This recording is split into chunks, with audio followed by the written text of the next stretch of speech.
Yo, what is up, guys? It is Nick, or the Notorious Fantasy, back in today with another fantasy football video. Today's video is Week 6 wide receiver rankings. I'm going to go through wide receiver 1 through 32 and give you an explanation on why I have each player ranked where they are. Now, before I get in the video, I'd like to give you guys a word from my sponsor, OverlayDFS.com. Make sure to check them out down below in the description. Are you tired of having to pick the perfect player at every single position in order to win on salary cap DFS? Are you tired of having your salary cap lineup out of the running to win that money in the first 5 minutes of the games? Does playing salary cap DFS feel like a job and not even a game? Want a fantasy game where pros with 150 lineups and computer generated programs can't dominate? OverlayDFS.com has a new revolutionary start sit game for fantasy sports. They're the home of the single entry GPP. How do you play? Like I said, it's a simple start sit format. You make 12 start sit decisions from the 30 plus matchups presented, like you can see on my screen right now for week 6. A win, loss, or tie will be awarded to your overall record for each decision you make.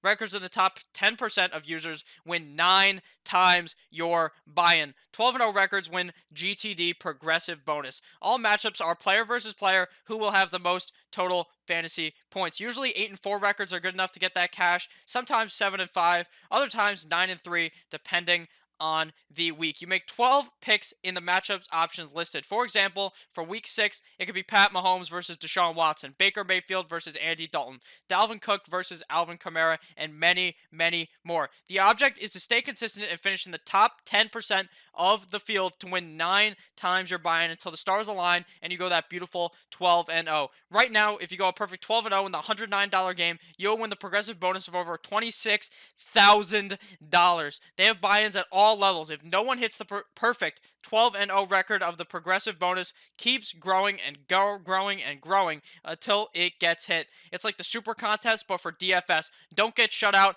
Visit www.overlaydfs.com today. And we are back, week 6 wide out rankings. At number 1, we have Cooper Kupp. Now, Cooper Kupp isn't in the best matchup against the San Francisco 49ers. I know the San Francisco 49ers have good corners and a good defense, but what I also know is that Cooper Kupp has been phenomenal. He has been super consistent every single week. Jared Goff is throwing the ball his way. Every week he is finding the end zone. Every week he's getting 100-ish yards, and I love fucking Cooper Kupp this week against the San Francisco 49ers. At number 2, we have D-Hop, DeAndre Hopkins, going up against the Kansas City Chiefs. Now, DeAndre Hopkins has not performed up to his round 1 draft capital. But DeAndre Hopkins is in a high-key fire matchup this week against the Kansas City Chiefs. If he does not destroy this matchup against the Chiefs, I don't know what is happening. If Will Fuller scores more touchdowns than him, if Will Fuller has more yards than him, I may jump out the goddamn window because DeAndre Hopkins has such a juicy matchup this week that is why he is ranked at number 2. Now, number 3, we have Keenan Allen going up against the Pittsburgh Steelers. Now, Keenan Allen has been a guy that is always solid in fantasy. He's always going to be a guy that catches the ball enough times to be worth it. Now, the Pittsburgh Steelers are a terrible defense. Keenan Allen should be in for a pretty juicy matchup this week against the Steelers, so I'm confident in him being number 3. Now, number 4, we have the 200-yard man, Amari Cooper, last week going up against the Green Bay Packers, this week against the New York Football Jets, and the New York Football Jets don't have that good of a defense. I know they're ranked number 10 by DVOA, but we don't mess with DVOA because that rank is stupid. Their defense is dealing with a lot of injuries. I think Amari Cooper is in for a pretty big game. He's obviously that down-the-field burner that Dak Prescott loves throwing the ball to. At number 5, we have Chris Godwin going up against the Carolina Panthers. Now, Chris Godwin has been phenomenal the past couple of weeks. Obviously, Mike Evans has been canceled by Jameis Winston because Chris Godwin is the guy that's always getting the ball from famous Jameis. He's been scoring 20-plus points pretty much every single game. A dominant wide receiver for fantasy. Now, I am worried that they're flying to London and wonky shit happens in London, but I still like Chris Godwin in this game. At number 6, we have Michael Thomas, who also had a blow-up game in week number 5. Now going up against the Jacksonville Jaguars. I don't think Teddy Roosevelt, Teddy Bridgewater will be throwing 4 touchdowns again. So I think you can temper Michael Thomas's your expectation for him, but I still think at the same time, going up against the Jacksonville Jaguars that are possibly without Jalen Ramsey, I really do like Michael Thomas this week going against the Jaguars. At number 7, we have Tyler Boyd, the only wide receiver that is alive still for the Cincinnati Bengals besides Auden Tate. Now, Tyler Boyd last week had a garbage time touchdown, the garbage time points, but it doesn't matter because garbage time points still count in fantasy football. Shout out to Blake Bortles in 2015. Going up against the Baltimore Ravens, I think that this is still a solid matchup for him. The Baltimore Ravens defense is good, but Tyler Boyd will be able to get out out in space and look good, even if it's just in garbage time. Who gives a fuck? He's still going to be scoring this week. At number 8, we have Tyler Boyd going up against the Cleveland Browns, and by that I mean Tyler Lockett. Tyler Lockett, Mr. Toe Tap God last week, toe tapped his way into the end zone on Thursday night against the Rams, and it looked beautiful. This week against the Browns, a softer defense than the Rams. I think Tyler Lockett, my bad, is in for a pretty good game here. Clearly, Russell Wilson loves throwing the ball his way. Clearly, Russell Wilson looks his way in the end zone. So I think Tyler Lockett is in for a pretty decent game. And number 9, we have Adam Thielen, Mr. AT, going up against the Philadelphia Eagles. Now, Adam Thielen may be the only wide receiver I can trust on the Minnesota Vikings. I have no trust in the world in Stephon Diggs. Stephon Diggs has looked terrible, god-awful. But at the end of the day, Adam Thielen has been getting those touchdowns. He's been getting the ball fed to him. So I think that Adam Thielen is definitely a safe play against the Eagles that really only have a good run defense. Now, Odell Beckham Jr. is the number 10th ranked wide receiver. Now, I know you may say, Nick, Odell has played like shit recently, and I know, and I'm nervous to start him. I truly am, but I think this matchup against the Seattle Seahawks could be a big one for him. If Baker could finally figure it out, it would be this game. The Seattle pass defense hasn't looked all that great. I think Odell could be able to break out another 100-yard game here and a touchdown. If that, obviously, you just got to hope that happens. He has looked like shit recently. I know, but you got to hope that he can figure it out against Seattle and have a bounce back game. At number 11, we have Mike Evans. Now, I know Mike Evans put up a goose egg against the Carolina, or against last week. He just put up a straight up goose egg. He did not look too hot. Now, what I am worried about this week is the fact that it is in London. They're playing in London, and those games are always wonky, but I think at the end of the day, Mike Evans is still going to be in for a solid game. Jameis himself went out and said, yeah, maybe I should throw the ball to Mike Evans. No shit, Jameis Winston. No fucking shit. He's going to be in for a pretty good game this week against Carolina. At number 12, we have Larry Fitz going up against the Falcons. I know it does not say it on the screen because I messed it up, but it's fine because Larry Legend is in for a good game this week. The Falcons defense can't stop anyone. Put me in the fucking pads. I always make that joke. I think you could actually put me out there, have 5'6" Kyler Murray throw the ball to me, and I could have a good game against the Falcons defense because Larry Fitzgerald is always that safe option. He's always the safe guy. Christian Kirk likely will not play, so I think Larry Fitz is in for a fine matchup this week. At number 13, we have Kenny Golladay. Kenny G going up against the Green Bay Packers. Now, Kenny Golladay had a phenomenal game before the bye against the Kansas City Chiefs. I think he's in for another good game against the Packers. Now, the Packers do have a decent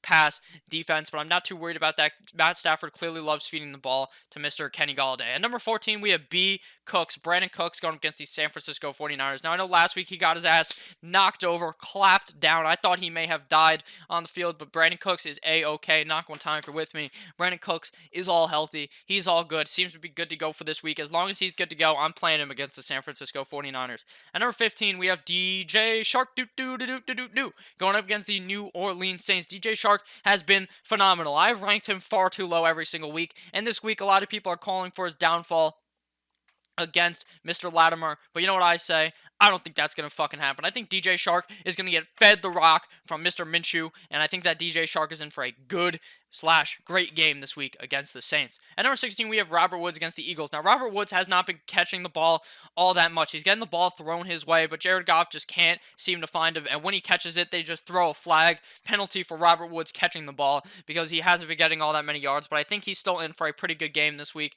At number 16. At number 17, we have Tyreek Hill coming back against the Houston Texans. Do I think Tyreek Hill is going to play? Right now, he's been practicing, so I'm going to lean towards a yes, and that's why he's ranked so high. Obviously, if he was 100%, he'd be ranked even higher, but right now, I'm not 100% sure of his availability. Now, I know you're seeing this on Saturday morning. I'm recording this Friday afternoon, so maybe he's 100% and good to go, so his rank would move up. At number 18, we have Scary Terry going up against the Miami Dolphins. Scary Terry McLaurin has looked phenomenal every single week. No matter what defense you put on this man, whatever corner you put on this man, he absolutely eviscerates them. Now, Xavier Howard would be the best corner to watch out for in this game for the Dolphins, but he doesn't seem to like to shadow that wide receiver. He is scared of Terry McLaurin, and Terry McLaurin is going to goddamn eat this week. I'm all in on Scary Terry. At number 19, we have Calvin Ridley going up against the Arizona Cardinals. Now, I know Calvin Ridley has not been all that phenomenal. He disappointed a bunch of weeks in a row.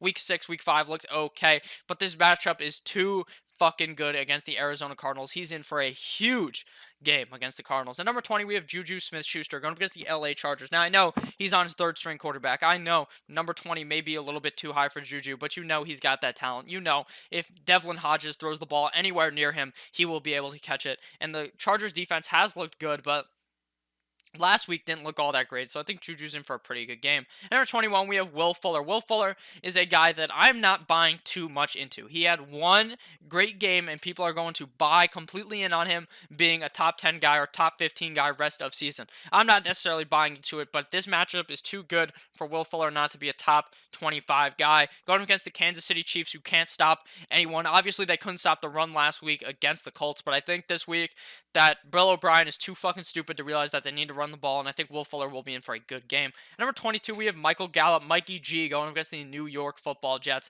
Now, Michael Gallup looked phenomenal last week after returning from the injury. I think he's going to look phenomenal this week, too, against the Jets, and is ranked number 22. Now, wide receivers, even this guy, even someone that you see on the next page at 32, is still a guy that's going to be worth a start, unlike in the running back videos, where once you get past like number 20, it is a wasteland. Over here, it is not too much of a wasteland. These are all good players. At number 23, we have Hollywood Brown, aka Marquise Brown, going up against the Cincinnati Bengals. Now, Hollywood Brown has not played all that great. He's been dealing with these injuries.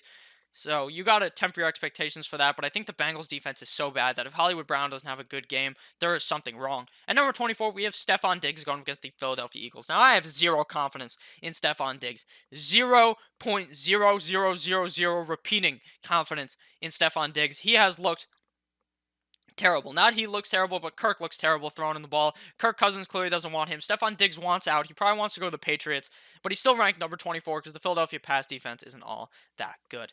At number 25 through 32, we are here now. So make sure to click that subscribe button if you've made it this far. I definitely love you if you're still here. Make sure you leave a comment too. At number 25, we got Alshon Jeffrey going against the Minnesota Vikings. Alshon is clearly the guy that Carson Wentz loves throwing the ball to. Clearly a guy that is a big target for Carson Wentz, so I like Alshon this week. At number 26, we have Courtland Sutton going up against the Tennessee Titans. Now, I like Courtland Sutton strictly because it seems like Joe Flacco loves targeting him in the red zone. He loves throwing the touchdowns to him. He still likes targeting him while they're going down the field, but it seems like him and Emmanuel Sanders out of the wide receiver core in the Broncos are clearly the best starts there, but I do like Courtland Sutton slightly more this week against the Titans. At number 27, we have Marvin Jones going up against the Green Bay Packers. Now, Marvin Jones has been a real safe kind of play. I know he's had weeks where he's disappointed, but pretty much every week he's going up above 10 PPR points.